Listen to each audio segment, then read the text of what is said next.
Evening, everyone. I'm sure I will have some other people as well going to be joining, but I think I'll get started. If you all let me know in the chat box if you can see my screen. So just put two of you have answered. So yeah, cool. And everyone can hear me all right.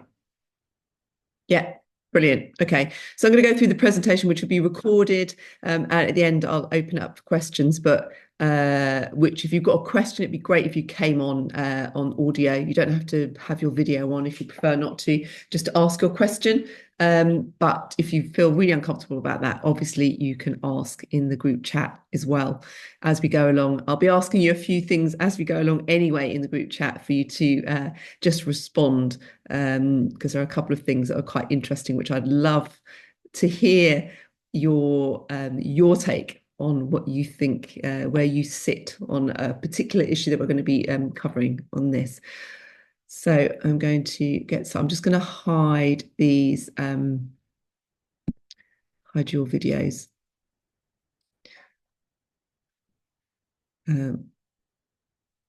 Okay. So welcome to the Kickass Midlife Method podcast. And I'm joined by some women from the Kickass community. Tonight's talk is on the 7 simple processes to help powerful nutritional habits for midlife women. So what I've noticed in coaching women over many years, and also as a kind of journalist. So I was a journalist and I specialised, well, in real life, but then also diet, fitness, and nutrition for many of the women's magazines. And I've spent so long interviewing women who've lost weight and then put it back on, or who've lost weight after yo-yo dieting for years. And obviously in my job now as a coach, I'm speaking to women all the time. And I'm always interested about why there are some women who can really follow something and get it done, and why for others it's more tricky. So before we go into the 7 processes, it's, I think, quite important to also understand, why that is and what kind of personality type you are, because that can help inform how you respond to things. So I've just read a really interesting book by Gretchen Robbins, Better Than Before, or What I Learned About Making and Breaking Habits. And what she was saying was really interesting. So obviously when we try to form a habit, a healthy habit, because obviously all of us can form habits because everything we do is a habit. An unhealthy habit is still a habit that we formed. So if you can do an unhealthy habit, you can do a healthy habit. But when we try to form a healthy habit, we set an expectation. So understanding how you respond to expectation will give you a bit more of an insight. So when you're thinking about expectations, there are kind of 2. There's that outer expectation, which most people are pretty good at, like work deadlines, observing the law, stopping on a red light, traffic regulations, those kind of things. And then the inner expectations are ones where often it can be a bit more of a struggle, stop napping, eat healthy food, exercise, all of those kind of things. And what Gretchen Robbins has come up with are these kind of 4 types that she recognizes. So I'd love to know what you think you are. There are the upholders. They respond readily to both outer and inner expectations. So these people tend to be really good about their self-driven goals that they've set themselves, and the outer ones. Then there are the questioners who'll question all the expectations, particularly maybe if it's something that's coming from someone else, and they'll only do it if they believe it's justified. So you might find that you're a mixture of 2. Then there's the obliger, people who respond really well to outer expectations, but really, really struggle with inner expectations. Maybe you're like absolutely kick-ass, amazing at work, but when it comes to stuff that is important to you, your own inner expectations, you find that a little bit more tricky. And then there's the rebel. So the rebel resists all expectations, outer and inner alike. So in the chat, I would love you to write down what you think you are, whether you're an upholder, a questioner, an obliger, or a rebel. I initially thought that I was an upholder, but I think I have a bit of an upholder crossed with a questioner as well. Obliger. Mix of one and two, think of questioner. It's the questioner, a bit of an upholder. Yeah, it's interesting, isn't it? So it's really, as we go through these kind of 7 processes, then try and have a think about how your type might make you be resisting or ways around these kind of 7 processes that will really help. So, and again, these are processes. So I often find that people's concentration, women's concentration, when they're feeling like they're failing at something in terms of the nutrition or the exercise or anything else actually, is because they're thinking about the thing. People get fixated on, if I can find the perfect snack, I'll sort it out. It's just the snacking. And the fixation is on the snacking. If the snacking is sorted out, then everything else will be sorted out. And actually, it's the space in between, the processes in between. It's like, why is it that snacking's become a thing anyway, good or bad, healthy or unhealthy? And if you get all the processes around it right, then you don't even think about snacking. So instead of focusing on the nitty gritty, it's thinking about the space in between. So for instance, number 1 is work overwhelm. So how often, and I know this is a thing for many of the people in the Kickass community, how often do your best made plans, and I do this still too, I have to pull myself up, when your exercise, socializing, healthy eating fall by the wayside because of work. Work takes over. I did it literally this morning, where actually I was up quite early to working on my book, and then I thought I'll switch to work, and I had this window of opportunity for the gym, and it was slowly closing, because I was thinking, I'm just going to do this, and I thought, no, I've got to go, and I've got to do it. And we covered this in last week's call. The real way to get around this is to be absolutely clear on your boundaries. Now, those boundaries will start shifting. Sometimes those boundaries will change according to what your goals are. So it's really important that you kind of think about that every quarter. So every quarter of the year, you go back and do the exercise that I did a couple of weeks ago with the Kickass community around your values and your goals, and you reassess them, and then you do your boundaries, what is taking up space now in your life, the reality of it, and how you want it to be. So you keep this perspective, and that perspective allows you, or is better places you to be able to be like, no, I'm not going to let work, for instance, overwhelm my exercise time, so that it gets pushed from morning to lunchtime to evening, completely out of the day. And then also you sit there and you don't eat your lunch, and then suddenly your eating is completely out of the way. So obviously, if you set your boundaries, think about your goals, then you've got better perspective, you achieve consistency, and that gives you that feeling of achievement. So I know lots of people get stuck in that fixed mindset where they think, I fail at diets, I just can't do them. Can't do the healthy eating. I'm useless at it. And it's just really about things that we're going to go through, but feeling like you're making progress. And obviously it means you eat more healthily.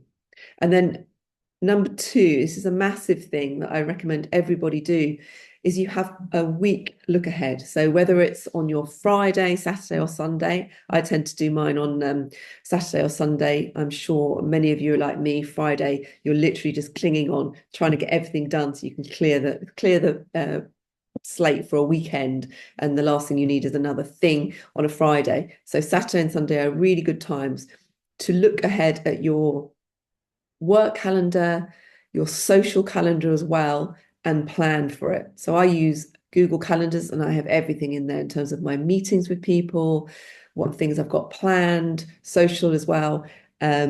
And so I always look ahead to make sure I put things in the diary, which I'll sometimes forget, and then be like, oh my God, I've double booked. But if you've got it, then it means you're stacking for success. If you've got a hellish day, prepare for that, move your hard work out. So if you've got a hard day, which requires quite a lot of quite a lot of drive and like mental resilience, then you might not potentially think, oh, I don't want to do another workout that's a hard workout. I'm just going to do something a little bit more parasympathetic nervous system, like a yoga type thing. Or like I, for instance, actually find that doing a hard workout that's kind of challenging gears me up for something a little bit harder. So it's just about what your personality type is. But then also thinking about if you have a really busy day where you know you're going to be out of the house really early, then don't make it hard for yourself. Just go and buy something from the supermarket, like a sushi packet, or go into prep that morning and prepare that you're just going to buy something that's healthy. It doesn't take you any time to prepare, to cook rather. So you're going to make healthier food choices. You're more likely to do your workouts. And also, menopause, perimenopause, anxiety sometimes is quite high anyway. So if you can feel like you're in control of your diary and that you're not avoiding things, putting things to the back of your head, and it's just going to actually, cause concern in the back of your head anyway, cause you to wake up in the middle of the night worrying about it, just look ahead, get control of your diary, and that is a process that will affect everything else. And then number 3, embrace cooking. I think this is a really important one. Don't get stuck in that rigid mindset of I can't cook, I don't have the time, or I don't like food.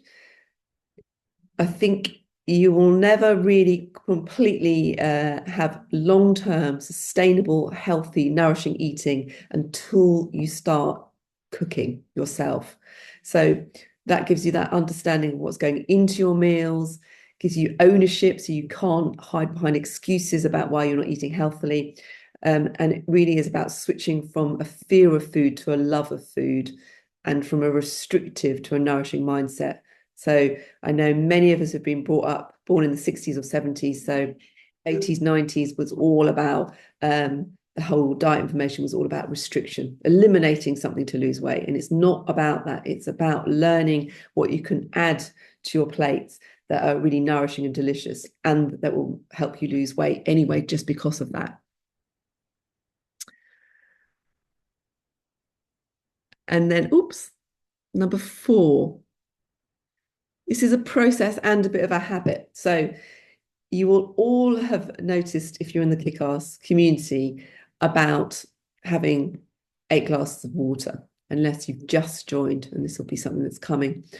8 glasses of water. Now, lots of people not immediately, they'll say at some point, oh, it's really hard. I can't do it. I can't do 8 glasses of water. It's a bit like the whole 2 litre of water or 3 litres of water that has been in magazines for years and years and years. And people go, oh my God, it's such a lot of water.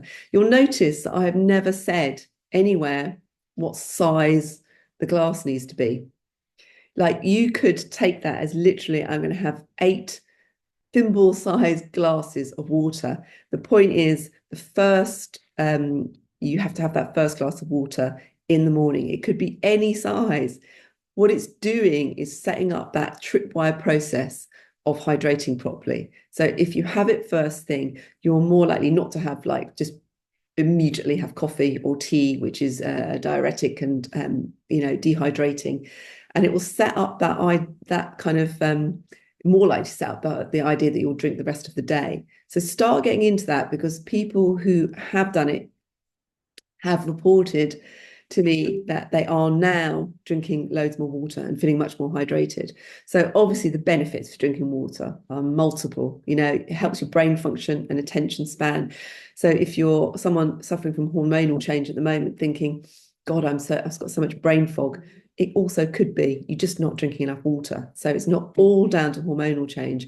Prevents tiredness, constipation, and those aches and pains that come from hormonal change. It also could be from dehydration. So think about the water.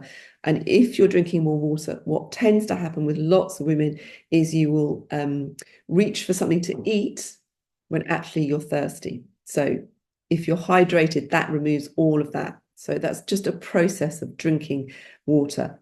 If water is if you're used to Things with lots of, maybe you have drank squash or juices or smoothies and stuff like that, then actually water at first is quite hard because it feels a bit tasteless. It's really also about re-educating your palate in a way, so you begin to actually taste food from natural sources. And then this other one, be a food photographer. I'm sure many of you are thinking, oh God, I'm not going to be like someone, an Instagrammer at a restaurant taking pictures of all my food. But I really suggest it's really useful at the beginning of trying to change your nutrition, that you actually take photographs of everything you eat. Now, with my premium clients, that's something that people post and I can have a look at too. But for you to look at your food, it's about giving you a pause so that you don't just immediately scoff everything, but also it's about thinking about your macros, your protein, your healthy fats, and your slow release carbohydrates, all three of which should be on your plate or your dish for every meal.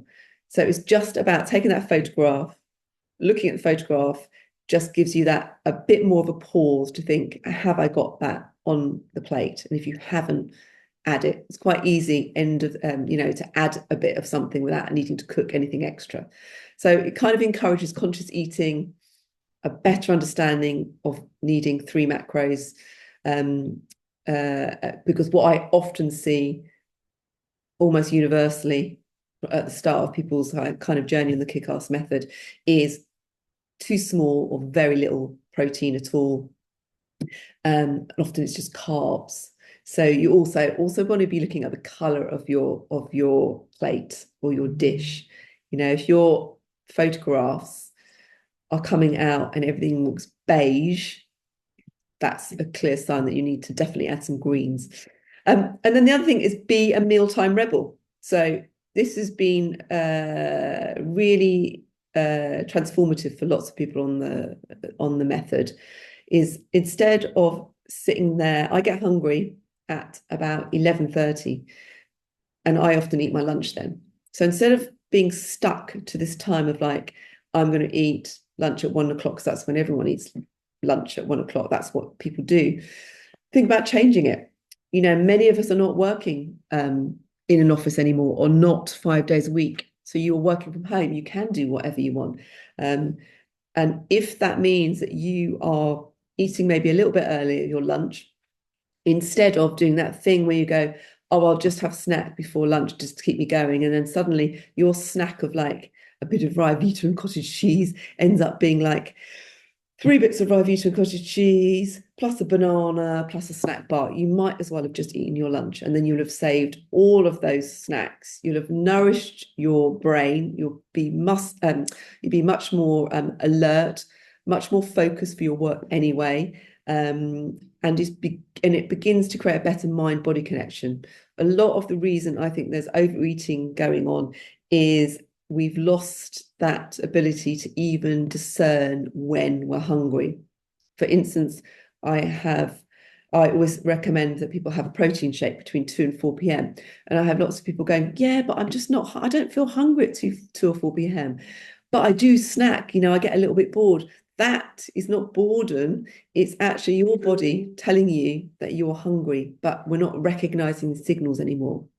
So when you've got that kind of boredom factor, it is often sometimes you're just hungry or you're thirsty. So by switching the time that you eat, sometimes dinner's another classic, eating at 8 p.m. or something, and then suddenly you've had a dinner's worth of snacks in between getting home from work and eating your dinner. Just shifting that time when you have meal time can be completely transformative and helping you to stop unhealthy snacking. And then the last thing is to track it. So I'm not talking calorie counting. I am talking about, be a bit more aware of your macros though, but actually track your muscle mass. There's all this focus on weight. Obviously, weight is important, barometer of health as well, but it's really important in menopause and beyond that you're tracking your muscle mass. So if you've not yet got a scale that tracks your body fat and muscle mass, get one. They're 25 quid on Amazon. You want to be tracking that because as we get older, we're losing muscle mass. They believe from the age of the start of perimenopause, which can be literally any time from about 38, 40 till the end of menopause, which is the day after you've not had a period for over a year, then you're postmenopause.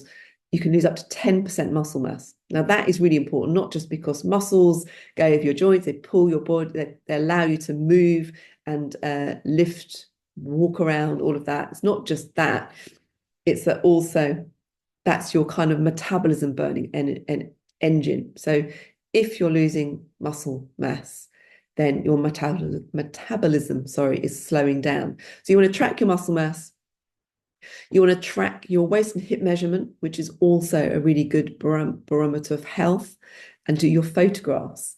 Now, I know loads of women like when I I recommend they do their photographs, are horrified at the thought of having to look at themselves in a photograph. We've all got amazing bodies. We've all done amazing things. What it can continue to do is really amazing. Don't be ashamed of your body, but also, track it because it will show your muscle definition as you change, which can be massively motivating. I've had loads of women who's right at the beginning, their measurements don't change, but their photographs do. So normally your waist and hip will change and your weight might stay the same, and your photographs will change. So do them because it's really, really motivating. It can also show muscular and postural changes. So if you begin to be a bit more conscious of looking at your muscle, not just looking at your muscle in your photographs, you can see things, particularly if you set up your phone in such a way and set the timer and walk away from it and then take the photograph, particularly from the back. Your spine, you can see things around your spine. If you're working with me, I can see things around your spine. So those things, if you're working with me in particular, are really important because it helps me create postural remedial work as well, which then helps you to build on that and stack on your strength. So those are kind of 7 processes where instead of thinking, oh, I've got to rely on willpower to create these healthy habits, it's not really about the willpower or the motivation. It's structuring and strategizing the processes. So actually, you don't have to rely on willpower or motivation because let's face it, we're all really busy. We're all overwhelmed with stuff. And if you're constantly trying to rely on that, it's hard. It's hard. I would find it hard. So instead of thinking, oh God, I'm just shit. I've got no willpower. I'm terrible.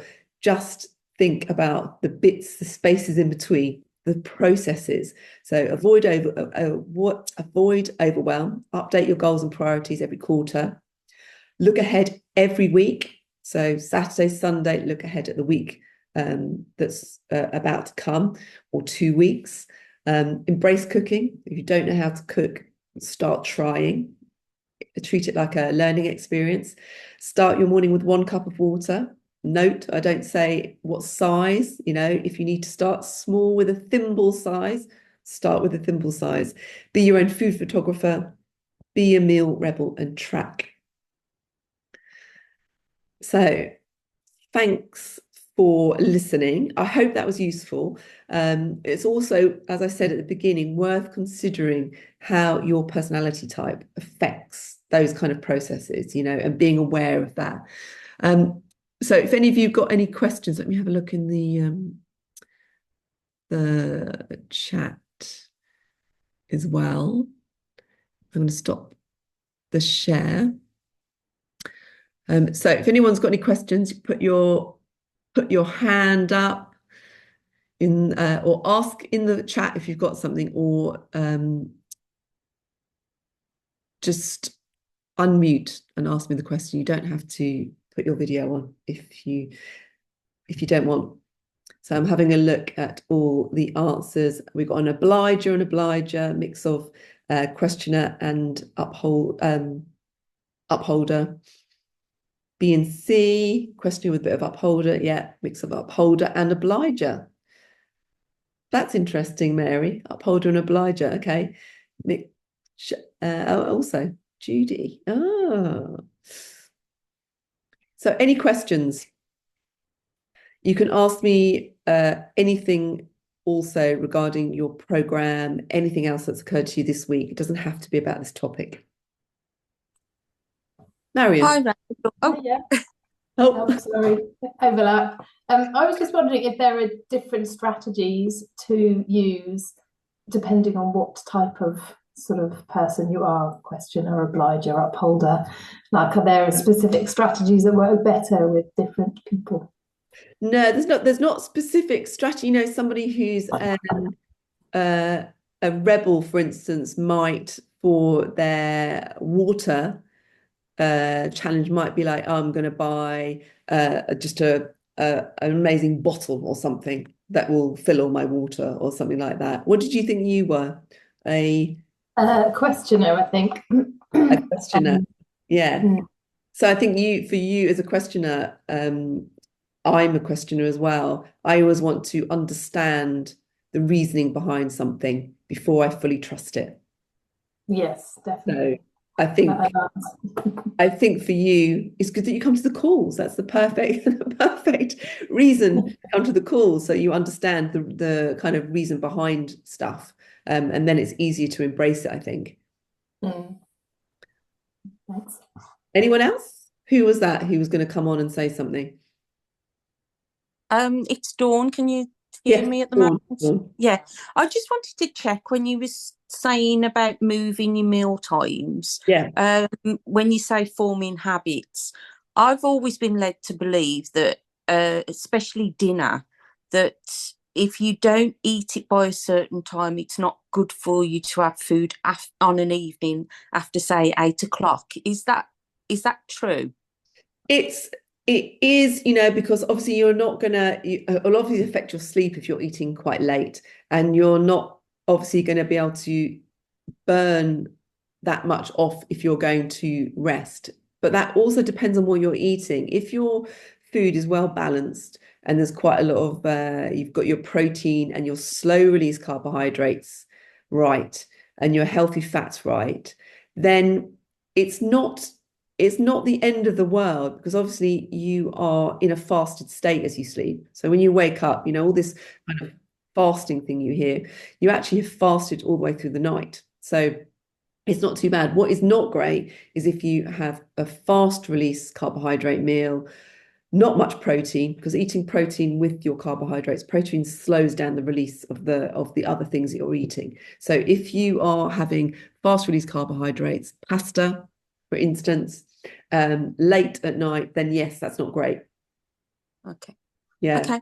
And No, so, that's fine. yeah. And so for me, in terms of the meal times, be a meal rebel, I would say it's better that you're a meal rebel and moving your meals forward, not back. Yeah. Okay. Yeah. Okay. Yeah. Thank you. Oh, no problem. Anyone else? No? Okay.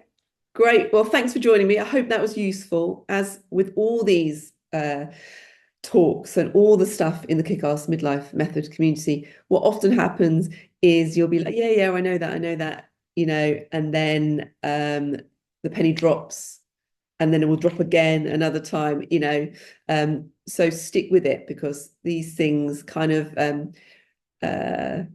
hit home when you're ready for them to hit home. So, do keep coming to these calls, because they will help those pennies drop a little bit quicker. So thanks for joining. Have a lovely night, and I'll see you hopefully on the next one. Thanks, Rachel. Bye.